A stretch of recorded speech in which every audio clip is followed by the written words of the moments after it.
Welcome to KissFAQ Song Stories. In this series, we'll focus on the histories of some of Kiss's best and least known songs. In this episode, 100,000 Years, originally released on Kiss's debut album in 1974.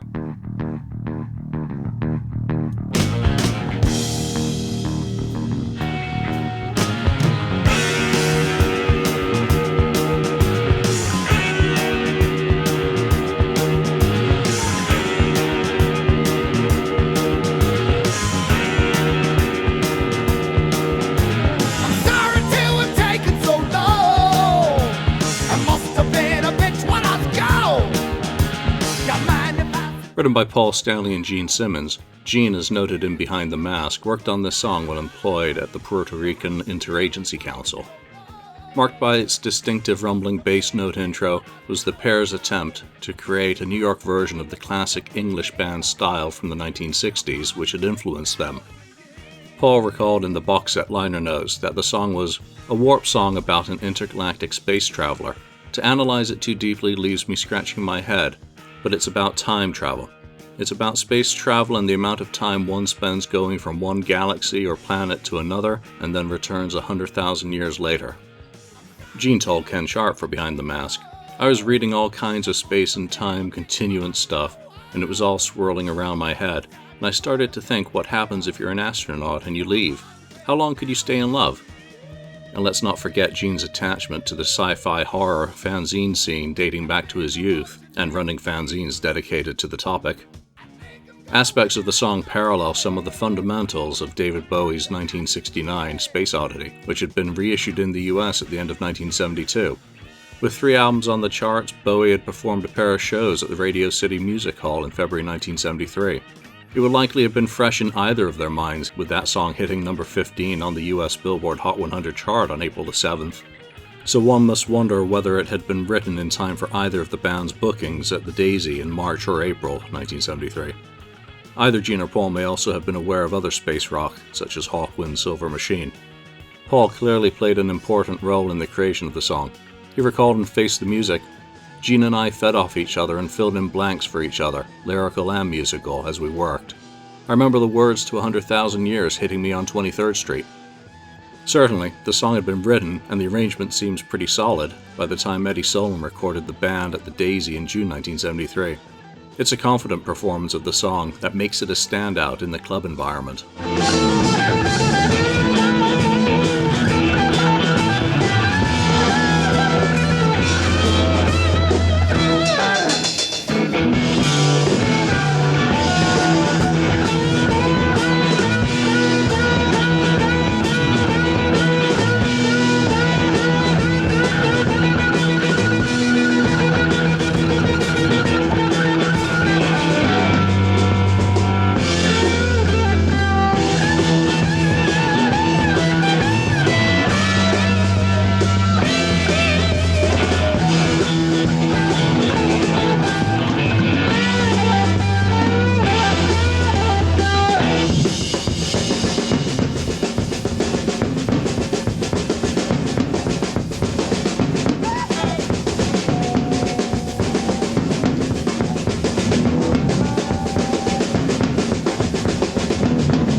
There are some minor arrangement differences. Like other songs of the time, it has a looser, more jammy feel. But even at this stage, the song features the preacher section, which in the light of the later arena setting feels hilariously out of place in a small club. It clearly illustrates, perhaps wishfully at the time, that this band believed they were going somewhere. The song was among those demoed at the Bell Sound Studios in September 1973 as the band prepared for the album sessions. The recording captured then was essentially an extended live format running nearly 6 minutes. That recording was released on the Kiss box set in 2001.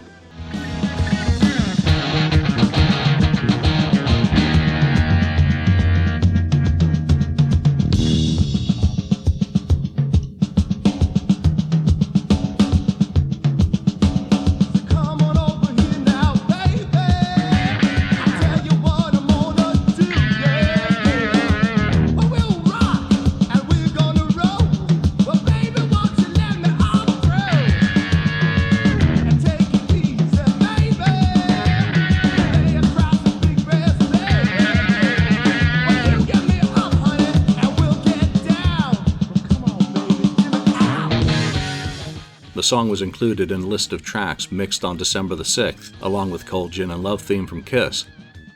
The song was included on the 7-track 12-inch acetate, cut on December the 13th, with that version running 3 minutes and 22 seconds, suggesting no arrangement difference to the version included on the album. Like other songs, the arrangement was tightened up substantially during the recording of the album version. The additional Gimme Head verse and Preacher Jam were both cut. Interestingly, what appears to be some background chatter is briefly caught on tape during the intro section on the album version.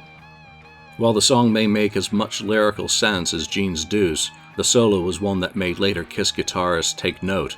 Bruce Kulick told Guitar World in 1993, "I've always been impressed by that one because I feel it's where Ace made the most of his limited vocabulary. It's a syncopated part that's tough to play on stage." The song continued to be performed with the original arrangement, at least through the New Year's Eve show, 1973-74. By the following year's tour, the song wasn't always present in the set. However, when performed, the jam section returned, along with Paul Stanley's rock and roll preacher interaction with the audience. The song was noted in the Cashbox album review as one of the album songs on which the band displayed dynamic control and proves why the New York area band has developed such a fanatic following overnight. The song was also used as the B-side on the final Warner Brothers distributed single, Strutter, and most copies of that seem to have the title either mistyped or misprinted, missing the final 0 digit. Released in July 1974, that single didn't chart. Regardless, the song became a central part of the band's live set. It serves both as the setting for Gene's blood-spitting routine, with an extension of the bass intro, and then Peter's drum solo, before concluding with Paul's preacher section. In that form, it is singularly powerful and impressive. The version included on Alive was probably constructed from parts of the Cleveland show. Parts at the end of the song include bits from Detroit, with the audience being used from the Davenport recording. That Davenport outtake, albeit censored to remove the bitch reference and featuring an abbreviated drum solo and preacher section, was included in the band's Rock Band Game contributions.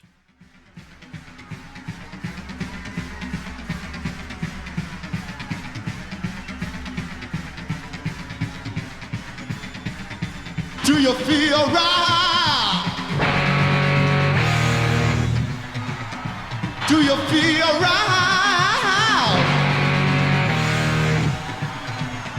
Do you feel right?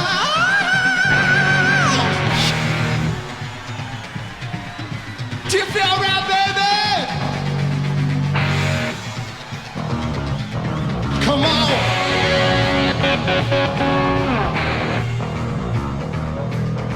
Come on!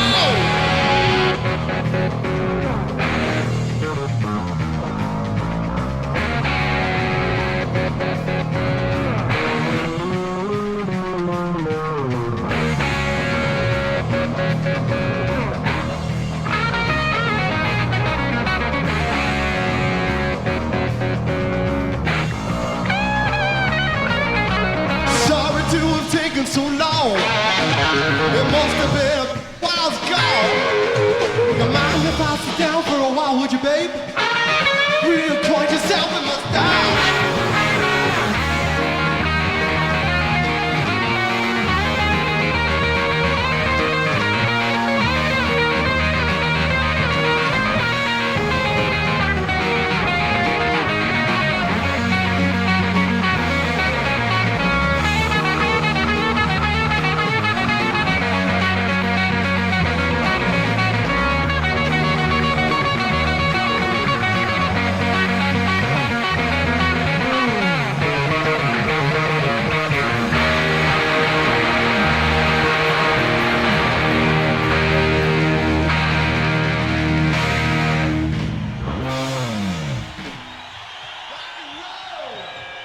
Naturally, the song was included on Double Platinum in 1978, and the song remained faithful to the original. However, remastering did bring up the clarity of both guitars and the cymbals. While the song function had essentially been replaced by God of Thunder in mid-1976, the song returned to the band's sets regularly from 1992 onwards, though it didn't make the Alive 3 album. On September the 16th, 1994, the Revenge lineup opened their set in Buenos Aires with the song, the first and last time that it was used as the opener. During the reunion era, the song was among those released on the Psycho Circus live EP package to promote the 1999 European tour. It's hardly surprising that the song was one of 4 debut album songs included on the originally intended Alive 4 album, which was finally released in 2006. The song remains in the band set, having started out being fully performed on the End of the Road tour. It was one of the songs to have its lyrics changed for performance in Dubai as part of the Kiss 2020 Goodbye broadcast, with the Bitch lyric being changed to Trip. Following the restart of the tour in August 2021, the song was truncated and paired with an abbreviated version of Psycho Circus that transitioned into a shortened Eric Singer drum solo before ending as 100,000 Years.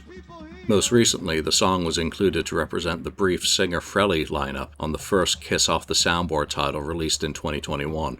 That recording was from the band's farewell performance in Tokyo in 2001. Well, all right.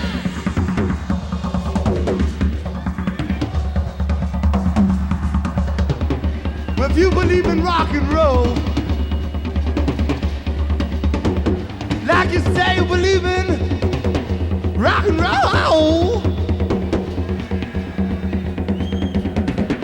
I want to hear everybody here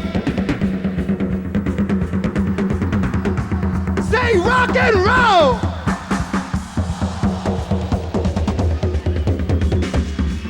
Well, that's good for starts. I said that's all right for starters. But I hear a lot about Tulsa and rock and roll. So I'm gonna try one more time. Ready? Catch your breath, cause here we come. I said rock and roll!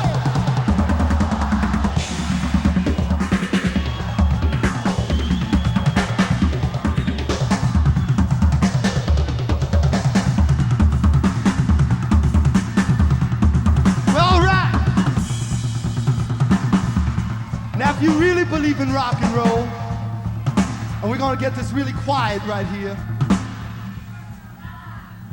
If you really believe in rock and roll,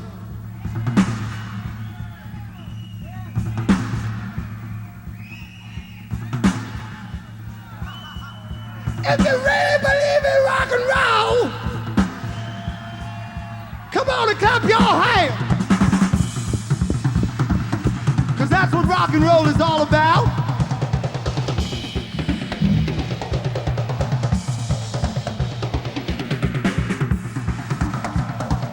Come on!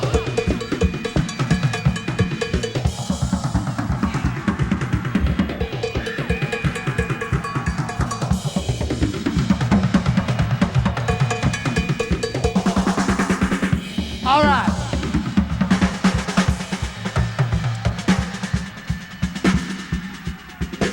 Do you feel right? Do you feel right? Do you feel right?